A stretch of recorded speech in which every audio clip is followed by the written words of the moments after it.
সার্থক স্যারকে বিয়ে করি, তাহলে তুমি আমার সব কথা শুনবে? কি বললি? আরে বাবা, বল কি বললি? কেন আমার এরকম হচ্ছে? কেন আমি অন্য কিছু ভাবতে পারছি না? কেন আমি অন্য কিছুতে মন দিতে পারছি না? সারাক্ষণ কেন কেন ওই মেয়েটার কথা আমার মনে পড়ছে? খুব ঝামেলায় পড়ে গেছেন না স্যার?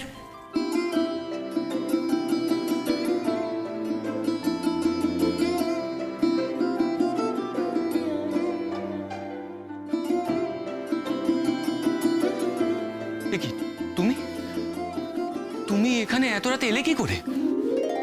সে আমি এখানে কি করে এলাম পরে বলবো, আগে আপনি আমার প্রশ্নের উত্তর দিন। উত্তর দেওয়ার কি আছে তোমার প্রশ্নে? ঝামেলায় যে পড়েছি তা নিয়ে তো কোনো সন্দেহ নেই। কেন, তুমি ঝামেলায় পড়োনি? প্রশ্ন তো আপনি করবেন না, আমি করব। আর আপনি শুধু আমার প্রশ্নের উত্তর দেবেন। কেন এরকম অদ্ভুত আবদার কেন? এই কেনটাও তো একটা প্রশ্ন। বেশ, আপনার এই প্রশ্নটার উত্তর আমি দেব, কিন্তু আমার প্রশ্নের উত্তর পাওয়ার পর। আমি দেব না কোনো প্রশ্নের উত্তর। এ কি জবরদস্তি নাকি? যখন তখন এসে পড়ে উদ্ভট প্রশ্ন করা, মাথার মধ্যে ঢুকে বসে থাকা, এ কি মগের মুলুক নাকি?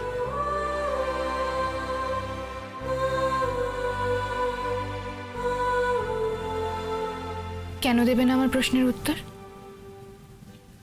ভয় পাও? কি ভয় পাও? আমাকে না আমার প্রশ্নগুলোকে? ভয়? ভয় কেন পাবো? তোমাকে আমি ভয় পাই না, আর তোমার প্রশ্নগুলোকে আমি ভয় পাবো? তাহলে জবাব দাও আমার প্রশ্নের। বেশ, বলো তোমার কি প্রশ্ন? ভালোবাসো আমায়?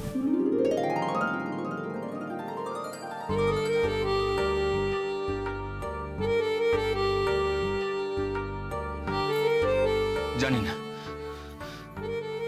পালিয়ে যাচ্ছ কেন? যেখানে যাবে সেখানেই তো আমি। বলো না, ভালোবাসো আমায়?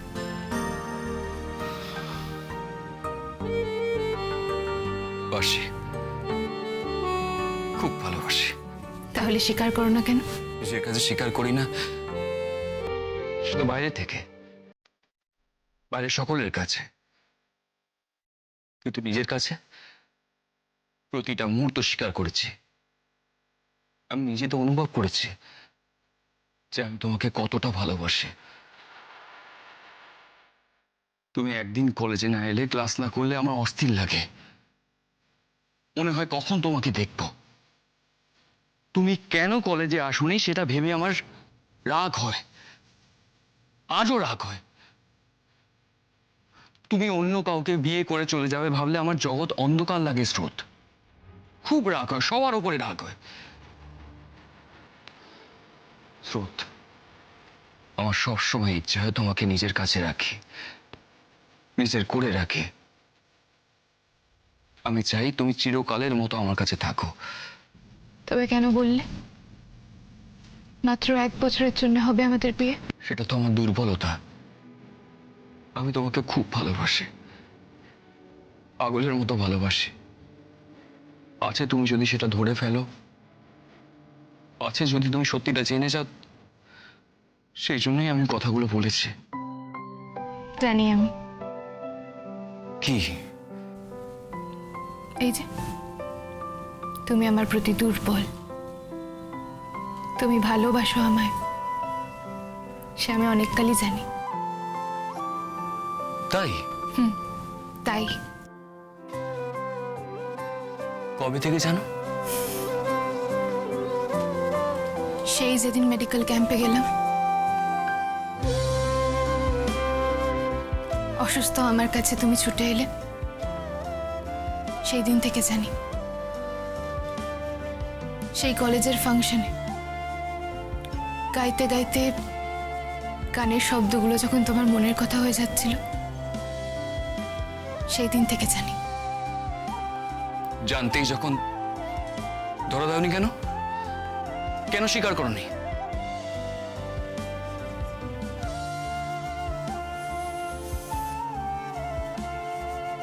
বলবো না। আজ প্রশ্ন করার পালা আমার। আচ্ছা সত্যি বলো তো, ছেড়ে যাবে আমায় এই 1 বছরের পর? কি হলো? না, পারবো না। তুমি আমার জীবনের একটা বিরাট অংশ স্রোত। তোমাকে ছাড়া যে আমার সেই অংশটা থাকে না। আর এই এত বিরাট অংশটা বাদ দিলে আমি তো আর থাকি না কোথাও। স্রোতস্বিনী, তুমি আমার গোটা অস্বস্তিটার সঙ্গে জুড়ে আছো। তোমাকে আমি কি করে অস্বীকার করি বলো তো? হ্যাঁ,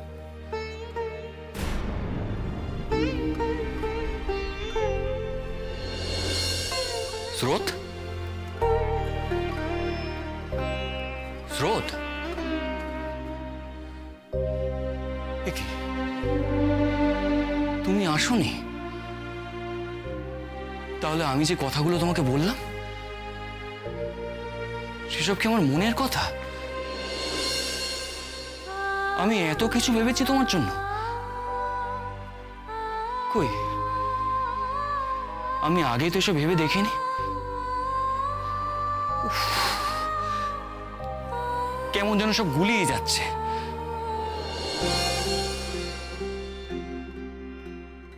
কেন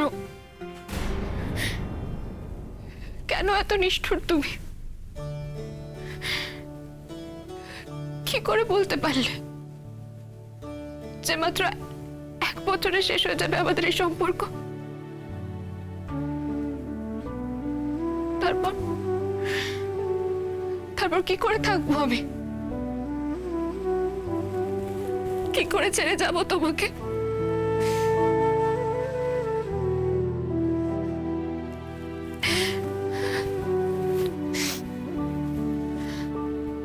সার্থক,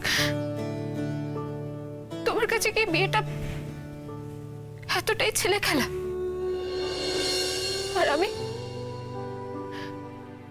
যে এতদিন ধরে মনে মনে এই সম্পর্কটাকে গড়ে তুললাম, তার কি হবে? শুধু একটা শর্তে টিকে থাকবে।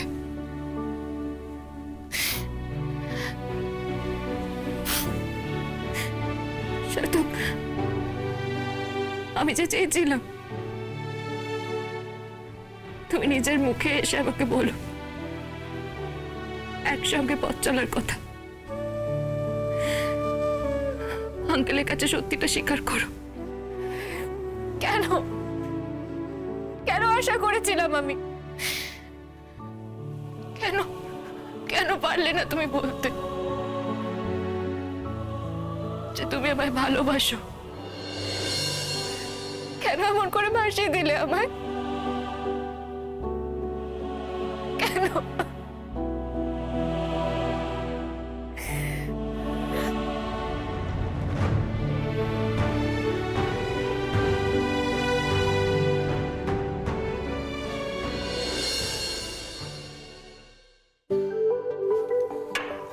সকাল থেকে এটা নিয়ে 4 বার হলো।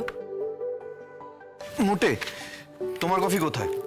তোমার মনে হয় তোমার সঙ্গে এখন বসে আয়েশ করে কফি খাওয়ার মতো সময় হবে আমার? সকালবেলা তো শুধু বাজারটুকু করে উদ্ধার করেছো তুমি আমাকে। এরপর কোটাকুটি, বাছাবাছি, রান্না বান্না সবকিছু তো আমাকেই করতে হবে। আরে মার্ভেলাস, দারুণ হয়েছে। আমাদের রান্নার দিদি কোথায়? ছুটি দিলে কেন আজ? আমরা অফিসে থাকলে তো উনি সব কাজকর্ম করেন।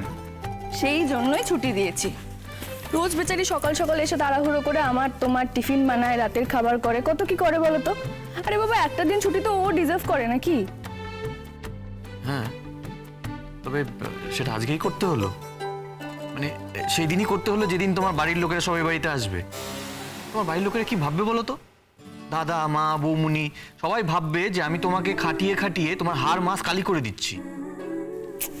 বরং উল্টোটা, মা এসে যদি দেখে আমি পায়ের ওপর পা তুলে বসে রয়েছি আর এত লোকে সবার রান্নার দায়িত্ব রান্নার মাছির উপর চাপিয়ে দিয়েছি, তাহলে আমাকেই বকাবকি করবে।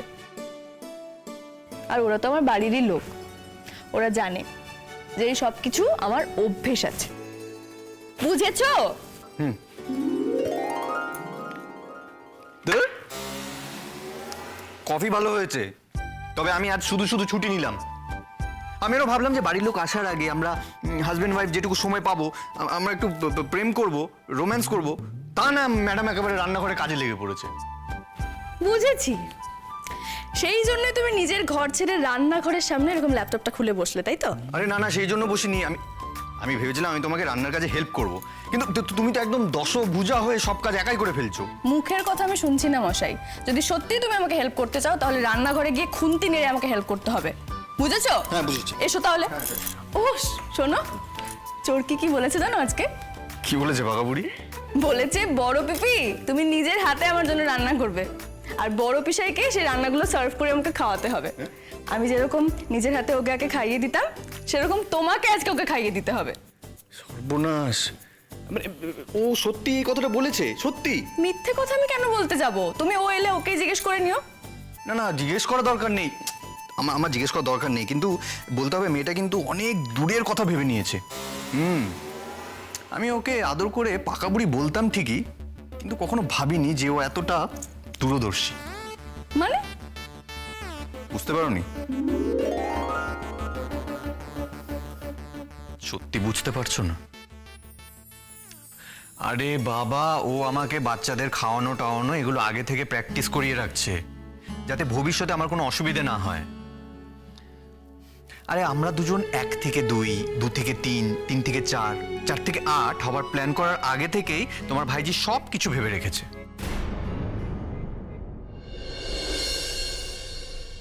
দেখেছো, আমার রান্নাটা বসাতে দেরি হয়ে যাচ্ছে। কি হলো রাই, লজ্জা পেলে? রাই, তুমি এই বিষয় নিয়ে কিছু ভাবোনি? অনির্বাণ, আমার দেরি হয়ে যাচ্ছে, আমাকে যে রাই, এখন কিন্তু সময় আছে। মাও সেদিন আমায় বলছিল নাতি নাতনির মুখ দেখতে পেলে ভালো লাগবে, আর তোমার বৌমনিও আজ একই কথা বলবে। দেখো, মেয়ে যখন বলেছে তখন মাও আজ এসে সেম কথা বলবে, মিলিয়ে নিও।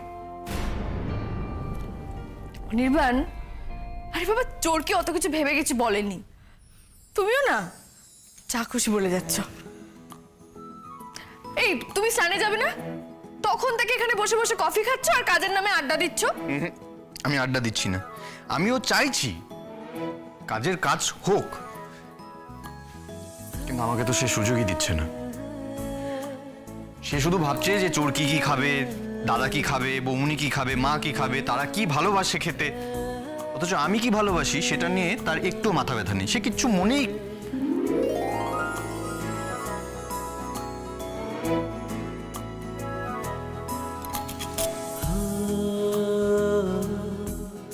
মনে আছে তো?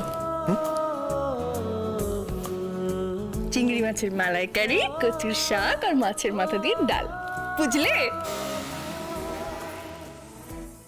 আর তার সাথে একরাশ ভালোবাসা তোমার তরফ থেকে। সেটা যদি আমি না পাই তাহলে আমি তোমাকেও ছাড়ছি না আর নিজেও এখান থেকে নড়ছি না। এসব কি হচ্ছে বলো তো? কাজের সময় দেরি করে দিচ্ছ তুমি আমার, ছাড়ো। ছাড়বো না, আগে বলো আমি যেটা চেয়েছি সেটা পাবো, প্রমিস করো।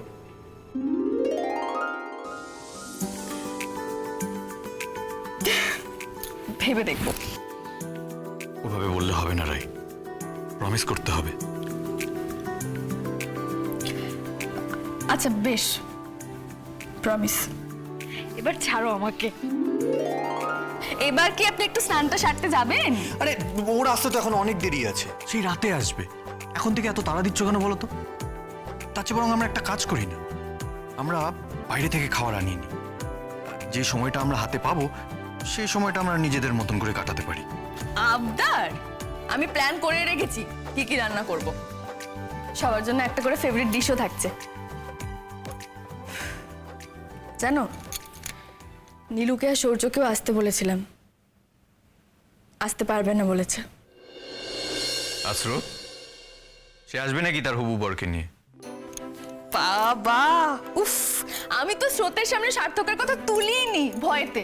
এমনিতেই অনেক কষ্টে রাজি হয়েছে মেয়েটা এখানে আসবে বলে, তার মধ্যে যদি ওকে বলতাম তুমি সার্থককে নিয়ে আসবে, ব্যাস হয়ে গেল, সারা জীবনের মতো আমার সাথে কথা বলে একদম বন্ধ।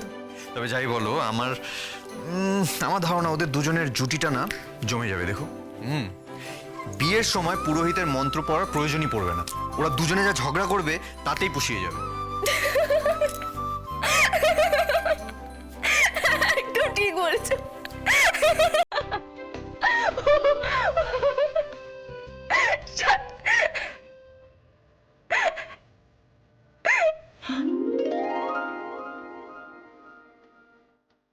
রান্নাঘরের তেল ঘামে কি সুন্দর লাগছে তোমাকে দেখতে। বটে, গরমে আমি নাস্তানা বোধ হচ্ছি, তুমি এর মধ্যে আমার সুন্দর দেখছো। হ্যাঁ যা বাবা, এটা বলা যাবে না। হাজারবার বলছি ওসব কথা ছাড়ো। দেখো, আমি বলছি যে আমরা বাইরে থেকে খাবার অর্ডার করিনি, সেটাও করা যাবে না। আবার দেখতে সুন্দর লাগছে বলছি, সেটাও বলা যাবে না। তোমাকে কিচ্ছু বলতে হবে না, কারণ আমি জানি তুমি যাই বলো না কেন ঘুরে ফিরে সেই এক জায়গায় আসবে। ছাড়ো এবার আমাকে। তুই যখন পারছো তখন এবার হচ্ছেটা কি?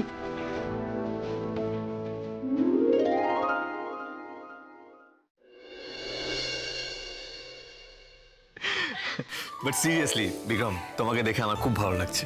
দেখো, এখন প্রথম প্রথম হয়তো ওয়াকারের হেল্প লাগছে, কিন্তু পরের দিকে আর এর হেল্প লাগবে না। আরে ওয়াকার, এই হুইল চেয়ার ওয়াকার আমাকে ডিপ্রেশনে পাঠিয়ে দিয়েছিল প্রায়। চোরকি তো মানে হুইল চেয়ারটা বাড়ি থেকে বিদায় করে দিয়েছে, বলছে ওটা নাকি দত্ত। সত্যি দাদা ভাই, তুই শুধু শুধু আজকে মেয়েটাকে আনলি না। আমি খুব মিস করছি চোরকিকে। কেন করলি বলতো এটা? নেই তো আসতে পারতিস ওকে। শুধু শুধু আর বলো না রাই, এমনিতেই একদিন বাবা বাবা করে একদম পড়াশোনা করেনি, আর কাল ওর আবার পরীক্ষা। এখন যদি এখানে এসে হই হই করতো, দেখতে যে একেবারে পরীক্ষার খাতায় রসগোল্লা পেয়েছে। হ্যাঁ, আরে মা তো ওই জন্যই আসলো না। বড় একজন কাউকে থাকতেই হয় জানিস তো, না হলে বই খাতা ওই ওপরে তুলে টিভি চালিয়ে বসে থাকবে। বাবা সত্যি তোরাও না পারিস? ওইটুকুনি মেয়ে, তার আবার পড়াশুনো, পরীক্ষার রেজাল্ট, এইসব। উফ, তাছাড়া চোরকি এমনিতেই খুবই ভালো মেয়ে। আমার তো মনে হয় ও এখন পরীক্ষায় খাতায় কি লিখে এলো, কত রেজাল্ট করলো, কত নাম্বার পেলো, এইসবের থেকে এখন ওর পাঠ্য বিষয়টা ঠিকঠাক মাথায় ঢুকছে কিনা, ও ঠিকঠাক বুঝতে পারছে কিনা, সেইটা দেখা উচিত, সেই দিকে নজর রাখা উচিত। দেখ, আগে তুই পড়াতিস বলে ও ভালো রেজাল্ট করতো, আর তার মধ্যে আমাদের এই ব্যস্ততা, এই সব নিয়ে এত কিছু চললো না। পরীক্ষায় কি লিখবে কি করবে আমি কিচ্ছু বুঝতে পারছি না। যাই করুক দাদা ভাই, ওকে আর এখন বকাবকি করা যাবে না। আমাদের পরিবারের উপর দিয়ে এমনিতে অনেক টেনশন গেছে, এতদিন পর একটা স্বস্তির সময় এসেছে। ওরও তো ভালো লাগছে তোকে হাঁটতে দেখে। এই সময়টা ওকে কনসিডার কর, পরের মাস থেকে আমি পড়িয়ে ম্যানেজ করে দেবো, ঠিক আছে? সেই ভালো। আচ্ছা তোমরা চাটা খাও, আমি একটু রান্নাঘর থেকে ঘুরে আসছি, কেমন? আচ্ছা রাই, আমিও তোমার সঙ্গে যাচ্ছি, চলো। না বৌমনি, খবরদার বলছি, একদম না। চুপ করে বসো এখানে। তুমি আবার কিসের জন্য গরমে রান্নাঘরে যাবে বলো তো? আচ্ছা বাড়িতে তো সারাদিন রান্নাঘরেই থাকো, আজকে না হয় একটু সবার সঙ্গে বসে গল্প গুজবই করলে। আচ্ছা রাই, রান্নাঘরে যখন আমরা কাজ করতাম তখন কি আড্ডা কিছু কম হতো? আর তাছাড়া আমি তো শুনেছি যে তুমি আজকে সারা দিন ধরে রান্নাঘরেই আছো, তো যেইটুকু বাকি আছে সেটা কি আমি তোমাকে হেল্প করতে পারি না? আরে না না, এরকম কোনো ব্যাপার। ও তোমাকে বলেছে না? না না, আমি তো বলছিলাম যে আমি রাই চলো, আমি তোমার রান্নাঘরের কাজকর্মে আমি তোমাকে হেল্প করি, বাট তোমার ননদ রাজি হলো না। ব্যাস ব্যাস, হয়েছে হয়েছে। বৌমনির সঙ্গে নিজের গুণপন আর ব্যাখ্যা করতে হবে না তোমাকে। অনেক হেল্প করেছো তুমি আমাকে, একেবারে উদ্ধার করে দিয়েছো। দিদি ভাই চল, বড়রা তিনজন মিলেই রান্নাঘরে যাই। তুই রান্নাঘরটা কেমন সাজিয়েছিস সেটাও দেখে নেব। হ্যাঁ রাই, আর ওকে কিছু রান্নাও শিখিয়ে দাও। দুদিন পর তো এরকম একটা রান্নাঘর ওরও দখলে আসতে চলেছে। এই যে ভালো ভালো রান্না শিখে নাও, শ্বশুরমশাই খুশি হবে। মনি, তুমি আবার শুরু করলে? এই জন্য আমি এখানে আসতে চাইনি, তোর ভালো লাগে না। উফ, দিদি ভাই চল তো। ঠিক আছে, রাগ করিস না, চাটা পড়ে যাবে না তো। আয় আয়। বিক্রম, নেক্সট উইকে তো তোমার চেক আপ আছে। হ্যাঁ, তসিফের সাথে আমার কথা হয়েছিল। দেখো, ও আমাকে বলেছে হয়তো ও থাকতে পারবে না, কোনো কারণে, বাট ওর জুনিয়রদেরকে কিন্তু তোমার কেসটা বুঝিয়ে দিয়ে গেছে। আর তাছাড়া ও কিন্তু আমাকে বলেছে যে তোমার যে কোনো দরকারে তুমি ওর পার্সোনাল নাম্বারে ফোন করতে পারো। হ্যাঁ জানি তো, আমাকে বলেছে বারবার, কিন্তু মনে হয় না ওনাকে ডিস্টার্ব করার কোনো দরকার পড়বে, কারণ আমি হাঁটতে চলতে তো ঠিকঠাকভাবে পারছি। এবার উনি যে এক্সারসাইজগুলো দেখিয়েছেন সেগুলো আমি ভালো করেই করছি। দেখা যাক চেক আপে গিয়ে ওর জুনিয়ররা কি বলে। এখন কি রাস্তাঘাটে রেগুলার বেরোচ্ছ? কোনো অসুবিধা হচ্ছে না তো তোমার? না, অসুবিধা হতো, হচ্ছে মানে লোকজন তাকাতো তো তাকালে একটা অস্বস্তি হয়, মানে একটু লজ্জা লজ্জা লাগতো আর কি। তবে তবে যখন রিয়েলাইজ করলাম যে এতগুলো বছর তো হুইল চেয়ারে বাড়ির ভেতরে বসেছিলাম, বেরোতেই পারিনি, তখন লজ্জা হচ্ছে একদম জলাঞ্জলি। মিষ্টি তো আমার হাতে মানে বাজারে ব্যাগ ধরিয়ে দেয়, আমি সকালবেলা বাজারে যাই এখন প্রত্যেক দিন। বাহ, এটা খুব ভালো কথা। বিক্রম, আমি যদি তোমার জন্য এবার একটা জবের ব্যবস্থা করে দিই, তুমি মাইন্ড করবে? মাইন্ড কি করব তোমার কথায়? তুমি আমাকে নতুন জীবন দিয়েছ অনির্বাণ। ওসব কথা থাক না, আসলে আমি সেদিন তোমার সিভিটা রায়ের কাছ থেকে চেয়েছিলাম। আমি দেখছিলাম তোমার সিভিটা, এত বড় একটা কোম্পানিতে তুমি জব করতে। দেখো, একটু চেষ্টা করলেই কিন্তু তুমি একটা ভালো জব পেয়ে যাবে। যদি বলি পেয়ে গেছি, আমার সত্যিই মনে হচ্ছে যে আমার লাইফের ব্যাড ফেজ পেরিয়ে এবার গুড ফেজ শুরু হয়ে গেছে। মানে মানে দেখো, আমার পুরনো অফিসে তো আমার কিছু চেনা লোকজন আছে, প্লাস আমার বসকেও আমি খুব ভালো করে চিনি, উনিও আমাকে খুব ভালো করে চেনেন। তো আমার রিকভারি নিয়ে বসের সাথে কথা হচ্ছিল, তখন বস প্রচণ্ড এক্সাইটেড ফিল করেছে আমার এই রিকভারি অ্যান্ড অল, আমি দাঁড়াতে পারছি। তো হি অফার্ড মি আমি যেই পজিশনে চাকরি করতাম সেই পজিশনটাই। Wow, that's great. তুমি কি বললে? আরে কি বলবো, রাজি হয়ে গেছি। তবে তবে একটু সময় চেয়ে নিয়েছি, এই মাসখানেক মতো, কারণ এখনো তো ওয়াকারই আমার সঙ্গী। একেবারে ঠিক হয়ে গিয়ে তারপর জয়েন করব। দেখো, এটা তো পরিষ্কার বোঝা যাচ্ছে যে তোমার মতন একজন ব্রিলিয়েন্ট এমপ্লয়িকে ওনারাও হারাতে চাইছে না। কি রে স্রোত, ঠিক হয়েছে রান্নাটা? নুন ঝাল সব ঠিক আছে? ও আবার কি, ভালোই তো হয়েছে। হ্যাঁ বললাম তো ভালো হয়েছে। কোথায় বললি? তখন থেকে তোকে আমি দেখে যাচ্ছি, আমি আর বৌমনি এত কথা বলছি, তুই শুধু হাঁ করে যাচ্ছিস। কি হয়েছে বলতো? মুড অফ নাকি? কি যে বলো তুমি রাই, সেটাই স্বাভাবিক না? এত আয়োজন করলে কিন্তু তুমি বিশেষ আয়োজনটাই করলে না। বিশেষ কি আয়োজন রাখিনি বলো তো বৌমনি? আমি তোর ফেভারিট ডিশও করেছি। আহা, একা একা এত কিছু কি ওর মুখে রুজবে? যতই তার ফেভারিট খাবার হোক না কেন, পছন্দের মানুষটা যদি না থাকে তাহলে কি ভালো লাগে বলো? প্রিয় মানুষটাকে ছাড়া তখন তো সবই বিস্বাদ লাগে। ও, আমি এবার বুঝতে পেরেছি। আচ্ছা, ডাক্তারবাবু আসেনি বলে তাহলে আমাদের স্রোত রানীর এরকম মুখ ভার, তাই তো? আমাকে অনির্বাণও বলেছিল সার্থককে ডেকে নিতে। আমি ভাবলাম ওর পারমিশন ছাড়া যদি সার্থককে এখানে ডাকি তাহলে ওর আবার রাগ টাগ হবে, সেই জন্যই। দিদি ভাই, তোরা এই জন্য রান্নাঘরে এলি না? এইসব গসিপ করার জন্য? গসিপ কোথায়? আর গসিপের কি বা আছে? হ্যাঁ, আগে হলে বলতাম গসিপ, কিন্তু এখন তো ব্যাপারটা ফাঁকাপাকি হয়ে গেছে, কাজে গসিপ তো বলা যাবে না। ইস, না না, বিরাট বড় ভুল করে ফেললাম আমি। কেন যে সার্থককে বললাম না? সার্থককে বলে আমরা স্রোতকে একটু সারপ্রাইজ দিতেই পারতাম। বেচারাও হয়তো মনে মনে একটু আশা করেছিল। আচ্ছা স্রোত, তুমি মন খারাপ করো না, চরকির পরীক্ষাটা মিটে যেতে দাও। তারপরে আমাদের বাড়িতে আমরা সবাই মিলে আর ওদের বাড়ির সবাই মিলে একটা জমজমাট ফিস্ট হবে। নীলু আর সৌর্যকেও ডেকে নেব। এতদিন পর 3 মেয়ে আর 3 জামাইকে দেখে মাও খুব খুশি হবে। সত্যি বৌমনি, কতদিন পর আমাদের বাড়িতে আবার ভালো দিন আসছে না? এই সবকিছু না আমার খুব স্বপ্নের মতো মনে হচ্ছে, জানো তো? দাদা ভাই আবার আগের মতো হাঁটছে, কদিন পরে হয়তো অফিসেও যাবে, সবকিছু আবার আগের মতো হয়ে যাচ্ছে, তাই না? সব থেকে বড় কথা কি বলো তো রাই, তোমার দাদার ডিপ্রেশনটা কেটে গেছে। আর ও আবার নতুন করে বাঁচার কথা ভাবছে, এটাই আমার কাছে সব থেকে বড় স্বস্তি। দেখো রাই, এই টাকা পয়সাটা বড় কথা না, পরিবারে সংসারে শান্তি থাকাটাই বড় কথা। আর একভাবে ওর সুস্থ হয়ে যাওয়াটা আমাদের পরিবারে আবারই শান্তিটা ফিরিয়ে এনেছে। তার জন্য কিন্তু আমরা সবাই অনির্বাণের কাছে কৃতজ্ঞ। জানো তো বিক্রম, মাঝে মাঝে আমার মনে হয় লাইফ ইজ ফুল অফ আনএক্সপেকটেশন। একটা সময় কিন্তু আমিও ডিপ্রেশনে চলে গেছিলাম।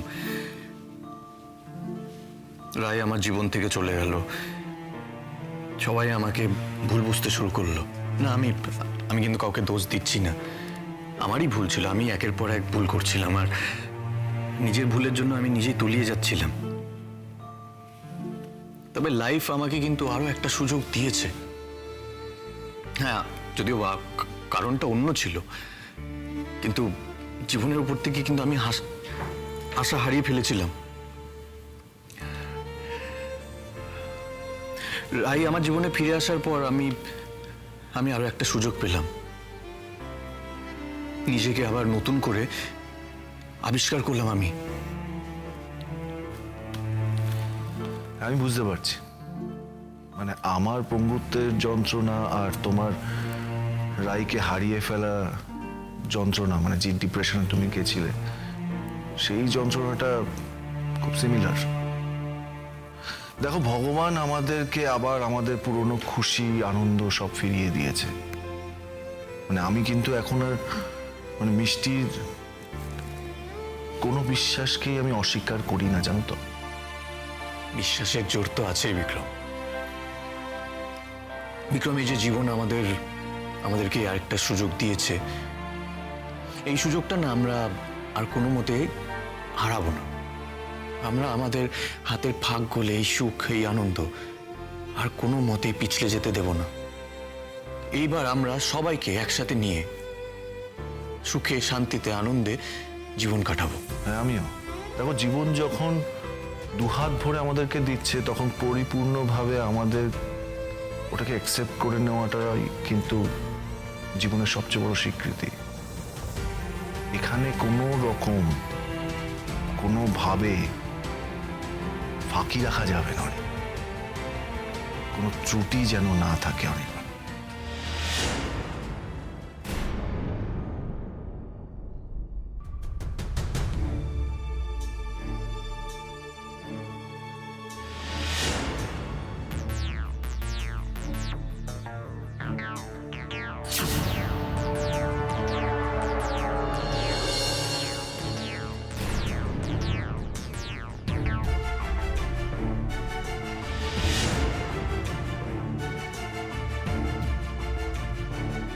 দাদা বলছি, এই ঠিকানাটা আপনি একটু বলতে পারবেন কোথায় আছে? থাকি না, আপনি অন্য কোনো দোকানে জিজ্ঞাসা করেন। মা, আমরা কখন বাড়ি যাবো? আমার খুব খিদে পেয়েছে। শোনা এরকম করে না, এই তো একটু পরেই পৌঁছে যাবো। হ্যাঁ,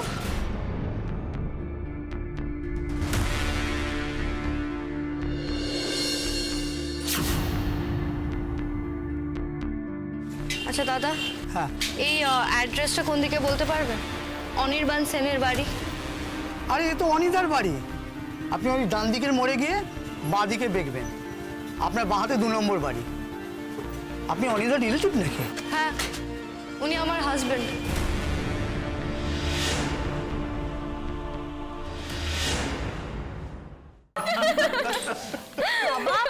আচ্ছা, আজকে তো দাদা ভাই সুস্থ হয়ে ওঠাকে আমরা সেলিব্রেট করছি, তাই না? তোমরা সবাই মিলে আমার পেছনে কেন পড়ে আছো, আমি তো সেটাই বুঝতে পারছি না। আর আমি না এই বিয়েটি নিয়ে একদম ভাবতে চাই না। আমার সঙ্গে এরকম করলে কিন্তু আমি এক্ষুনি বাড়ি চলে যাব। হ্যাঁ, বাড়ি চলে যাবে। ডিনার হয়ে গেছে তো, ঘুম পাচ্ছে না। সার্থকের ফোন আসবে নাকি, তাই প্রাইভেসি চাইছে। দাদা ভাই, তুমিও? আমিও কি? বৌনি, দাদা ভাই আবার সে আগের মানুষটা হয়ে গেছে বলো। অ্যাক্সিডেন্টের আগেও তো ঠিক এরকম রসিক, এরকম হাসি খুশি মানুষটাই ছিল। হ্যাঁ গোরাই, আমি আবার ওর মধ্যে পুরনো বিক্রমটাকে খুঁজে পাচ্ছি। আচ্ছা, তোমরা এসব উদ্ভট প্রশ্ন করছো কি করে বলো তো? তোমরা কি প্রিপারেশন নিয়ে এসেছিলে? আমি সামনে এলে এইসব জিজ্ঞেস করবে? আমি আর রাই তো কাল রাত থেকে কোয়েশ্চেন পেপার রেডি করে রেখেছি। এই যে উড বি ডক্টর, আপনি যদি আমাদের এই প্রশ্নের উত্তরগুলো ঠিকঠাক না দিতে পারেন তাহলে কিন্তু ডাক্তারি পরীক্ষা আপনি ফেল। আচ্ছা লিটল সিস, আমাকে একটু বলো তো, তাকে কি লোকের আড়ালে স্যার বলে ডাকো? এই না না না, স্যার বললে বাকি কথা বলবে কি করে? দেখা গেল সার্থককে স্যার বললো আর সে বই ঠই বের করে পড়াতে শুরু করে দিল।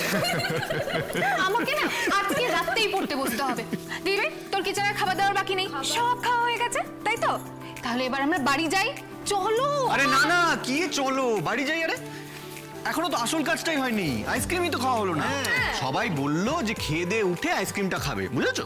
না আর খেতে হবে না, আর কোনো আইসক্রিম খেতে হবে না, ঠান্ডা লেগে যাবে দাদা। চল চল, ওঠ ওঠ ওঠ ওঠ, অনেক আড্ডা হচ্ছে। শোনো শোনো, না না না না না, খুব খারাপ করছো তোমরা, সত্যি কথা। আমার কিন্তু এবার সত্যি খুব রাগ হচ্ছে তোমাদের সবার উপর। তখন থেকে আমার বেচারি বোনটাকে তোমরা খুব জ্বালাচ্ছ, এটা ওটা বলেই যাচ্ছ। না আরে স্রোত, আমি তোকে বলছি তুই কারোর কথা একেবারে কানে দিবি না, ঠিক আছে? শুধু আমাকে কানে কানে ফিসফিস করে বল, তোর এই অ্যাংরি ইয়ং ডক্টরকে কি নামে ডাকিস? একদম একদম। দিদি ভাই, আমার কিন্তু একেবারে ভালো লাগছে না, আমি বলে দিলাম। আচ্ছা আচ্ছা, ঠিক আছে ঠিক আছে, আমি কথা বলছি। আমি বলছি যে দেখো, আমার লিটল সিসকে কিন্তু আর কেউ রাগাবে না, ঠিক আছে? কারণ এবার কিন্তু আমি রেগে গিয়ে সবাইকে বকে দেবো, বলে দিলাম। তুই না একেবারে চুপ করো অনিদা, এই সব কিছু না তুমি শুরু করেছো। আমি আবার কি করলাম? এই যে লিটল সিস, আপনি যদি না বলতেন না, তাহলে আপনার ওই ডাক্তারবাবুর সাথে আমি লড়াই করতাম। বলতাম যে আমাকে হারাতে না পারলে আপনি স্রোতকে পাচ্ছেন না। অত সহজ নাকি স্রোতসিনীকে বিয়ে করা? মানে আমি কিন্তু ভাবতেই পারছিলাম যে আমার ছোট বোনটাও প্রেম করছে, এটাও সম্ভব? আরে কিছুদিন আগে পর্যন্ত নাক দিয়ে সর্দি পড়তাম আমি, রাইট, নাক মুচিয়ে দিতাম। তবে তুইও ওদের দলে ভিড়ছিস কেন বলতো? অ্যাটলিস্ট একজন তো থাক আমাকে সাপোর্ট করার জন্য। আরে আমি তোর সাপোর্টেই আছি, তুই গরম ভাবিস না। কিন্তু ওরা যেটা বলছে সেটাও তো ভুল নয়, ফেলে দেওয়া যাচ্ছে না। কিছু তো ঘটছে, হ্যাঁ কিছু তো ঘটছে। সবাই যা বলছে তার মধ্যে সত্যি বলে কিছু নেই। আমার কারোর সঙ্গে মানে প্রেম হয়নি। ও তাই তাই? আচ্ছা আচ্ছা, তাহলে আমাদের দুজনকে আঙ্কেলের কেবিনে দাঁড় করিয়ে রেখে ওরকম চট করে হাসপাতালের বাইরে গিয়ে কি গল্প হলো কপত কপতির মধ্যে, শুনি শুনি শুনি শুনি শুনি শুনি।